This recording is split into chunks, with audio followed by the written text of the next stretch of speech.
Hello, welcome to Quackalope. Thank you for being here. Today we're talking about Monster Hunter World Iceborne, the board game. And I'm in Manchester filming at the Steamforge Games studio. We just got done doing a few official gameplays that'll be over there on their channel with a few other content creators you might recognize, some of which I'm a big fan of.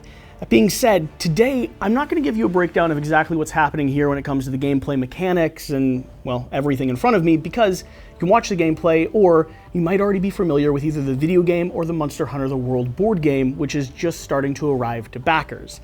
Instead, or by the time you're watching this, I suppose, has already arrived to backers. Instead, I want to talk to you about the differences between Iceborne and the first set of core boxes from World, because they're not entirely cross-compatible, and this game does some things that are slightly different from that original core box, meaning just like in the video game, where you have things like the clutch claw that's spawning and allowing you to rope yourself up next to a creature and fight them full force, you're going to have some mechanics shifts, some story shifts, and some gameplay engine shifts here that are worth noting to decide whether or not this is the one you want, or you want to try out some of the other ones on your pathway to conquering, building, and creating the best gear possible.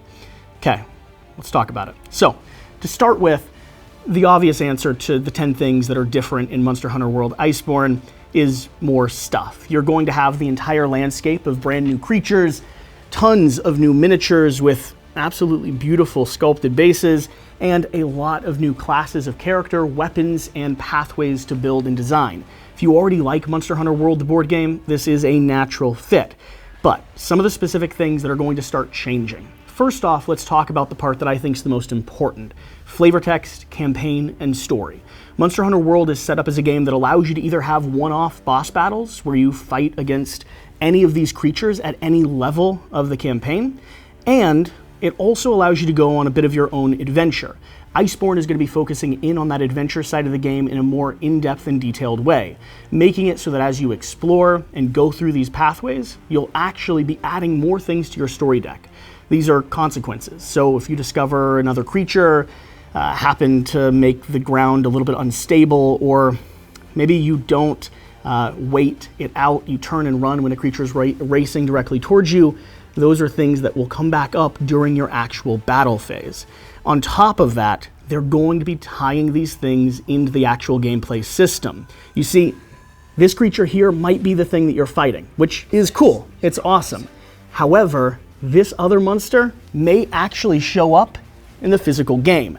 You can have invasions. They're called turf wars specifically, and just like the video game, you might have a situation where you're fighting and trying to take down the beast, and this creature shows up, attacks it, and then happens to start attacking you. The core way this will work is that you don't have to kill them both. You're still fighting the creature that you went after, trying to harvest the resources that you were looking for. However, you now have to deal with potentially two threats, or possibly another ally. Here's the interesting thing. You could use this creature, kite it, have it target, have it take down the beast that you're fighting. One of our playthroughs that we did, we actually had a situation like that where, let's just say it didn't end well for the creature that we were going after. However, you could also focus your energy on this new threat, attacking it, trying to bring it down to half health so it actually leaves the board and doesn't wreak havoc in the process, and you can harvest gear, weapons, and items from them as well to continue progressing your story campaign. So it mixes things up quite a bit and adds a whole nother level of chaos to the board. Following up on that, we have reactions. Creatures, just like in the video game, will maybe give you a little bit of a clue or an insight into what they're about to do. You know, instead of charging forward and, destroying you because you're standing directly in front of them, they might wind up a little bit, pounding their fists against the ground and then race in a direct line. And if you happen to stay in that line, you might get a horn through your stomach, but you get a chance, or someone in the party gets a chance to react, trying to stun them, cause them to go to sleep, add that extra poison token, or just sidestep out of the way. How that will work is built off of their card here. You see there's a little icon now before the monster actually goes. And what that icon means is that one player, in this case, will get a chance to take one reaction. Their full turn with a single card. It's not the most powerful turn you've ever had in the game, but it gives you the chance to be a little bit more dynamic. And one of the things that Monster Hunter World does so well when it comes to a boss battle or a board game is movement. encouraging you and encouraging the creatures to continue rushing past each other, sidestepping or being bullied out of the way as they fight on this battlefield. This is increasing that, giving you a chance to respond to what they're going to be doing in your direction to you. Following up on that, the monsters are going to be slightly harder. They're going to get what's called enraged. We have a lovely deck of cards here, and I should move this out of the way so that you can see them. This is your peaceful deck of cards. Just like normal, you'll get a clue as to what might be happening in the next sequence of events, and they're mean, but they're not as mean as this deck of cards. Depending on which creature you're fighting, these could trigger in different ways, but usually it'll be some degree of either running through the first core deck or hitting a certain threshold of health. At that point, you'll flip over to a more threatening deck of cards, which will do more damage, have less reactions on the player's side, and overall just be more difficult, which is good. It's always welcome, I think. I still don't win very often. Okay, what else is different? Well, some of the core mechanics when players are actually running their characters that are kind of a take it or leave it system. You might like this more in the original core game, or you might like it more with how they're doing it here in Iceborne. These mechanics are going to be things like potions, sharpening, and fainting. In the original game, if you fainted, you could use it kind of as a strategy. You respawn with full health, your board's wiped, and you're ready to go after the creature again. There's been quite a few times at the very end where I've allowed myself to die in order to get that final killing blow, which is good, it's fun, but it might not be what they were looking to do when it comes to a game that's supposed to be threatening. So here, when you faint, you don't get everything back. You get one free use of a healing potion or an energy potion or a sharpening action, but that's it. Now, those 3 actions have been changed as well. We now have cards. These cards, like this whetstone here, are going to drop down into your timeline. So instead of taking an action to just resharpen your weapon, and it's like a free extra thing you can do, this card pops into your timeline, and if you take damage between now and the next time you go, you'll lose the opportunity to heal or lose the opportunity to reshuffle your damage deck. If you're able to avoid damage, you've kited off to the corner somewhere and the other people are distracting the creature on the board, when it's your turn again, you'll cycle this card, discarding it from your timeline, and then reset or gain health or gain your energy and stamina back. It's really nice, and it adds a little bit more theme into a board game that already has a ton of it. The reason I like it is because it makes the decision of running away, hiding, or relying on the other people you have around the table all the more important. Just like in the video game, if you can't get enough space from the creature to sharpen your weapon or drink a health potion, and they hit you within that slight range of time, you should still be able to die. Iceborne is going to make sure that it allows you to die as you should. Okay, other things that we have. One of the most important questions that we actually have a full dedicated video on its own is going to be the Clutch Claw. Clutch Claw, of course, in Iceborne is one of the core features, right? The ability to rope up onto a body part of the creature, stun it, attack it, or utilize your closeness to take advantage of a weakened area.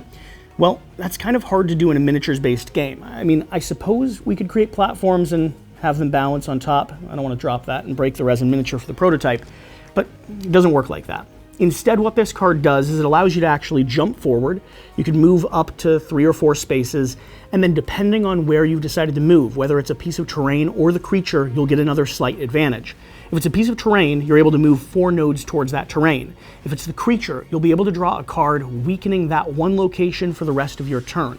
The reason that's nice is because if you have a big attack coming and this creature has a lot of armor, you can at least hop up, chip open a little gap, and get a few good swings in before you're thrown off the back of it again.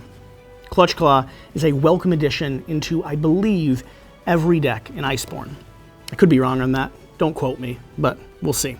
Okay, tracking tokens. We talked about how the encounter is going to be developing. The story of the game, whether it's encountering new creatures or just making the ground slightly unstable, will change the way that your actual time cards are going to be playing throughout the course of your fight. Well, the track tokens are also shifting. Track tokens are things that you collect as you're making story arc decisions, as you're going to find, hunt down, and then finally, hopefully, harvest the monsters that are in front of you. Well, in the original game, track tokens were numbers. They either resulted in a plus or a minus and gave you a benefit to whatever the fight was. Here, we're going to have a set of track tokens that each have their own unique individual icon. I'm not sure if any of them in the game still have some degree of that win-loss, depending on how many you collect. It might depend on the story that you're playing, but I do know that as you're going into the encounter phase, these are bonus choices, actions or buffs or debuffs that you can use. For instance, here we have a free sharpen, we have an extra player turn, and we have a break token, which was critical for us. We had a creature that would get angrier and angrier if we didn't break it as we did damage. And my deck personally had no break ability, so that token allowed us to at least delay his rage for a second. The last thing that I think I want to talk about is going to be the fact that they're working on a new customizable mode for the build your own scenario. Right now, the way that the one-shots work, and it's honestly the way that I personally play Monster Hunter the most, is you grab a creature, set it down on the table. Depending on the level of that creature, you're then going to be told what gear, characters, and battle to run. It's a really good way to explore through the mechanics, check out some of the higher level encounters, and if you only have an evening with a game group that doesn't always get together, gives you the opportunity to play a great boss battler without needing to play through 10 or 15 hours of a campaign before you get to some of those mid-level or high-level bosses. But it doesn't allow you to choose the gear that you want. Now, I still do, I pick and choose and probably unbalance the game because of that, but I have fun so it doesn't matter. They're working on that. I believe they're planning on having a system that allows you to actually have more of a point application to each one of the weapon or gear cards that you're bringing onto the table in front of you, giving you the chance to not only have one shot or customized scenarios, but also allowing you to build your own player character and have it be balanced, to some regards, to the actual game itself.